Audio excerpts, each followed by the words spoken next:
К другим темам. Синий жилет со светоотражающими деталями, портфель и надпись «Росстат». Это первые видимые признаки представителя всероссийской сельхозпереписи. Статистическое исследование проводят переписчики, это местные жители населенных пунктов. О том, как идет работа специалистов в Нерюнгринском районе, расскажет Галина Якимчак. Во всем Нерюнгринском районе на Всероссийской сельскохозяйственной переписи 2016 задействовано всего 5 человек. Ольга Кирсанкина – одна из них. Поле ее деятельности – поселок Чульман и его окрестности. Сегодня она наведалась в гости в микрорайон бывшего Нерюнгринского совхоза. Личных подсобных хозяйств, которые держат крупнорогатый скот, более-менее посевы сельскохозяйственных культур, в районе 15 хозяйств.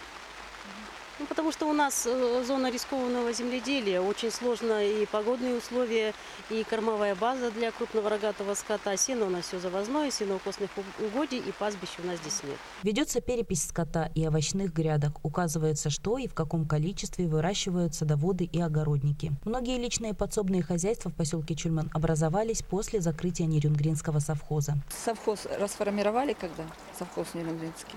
Вместо зарплаты нам дали коров.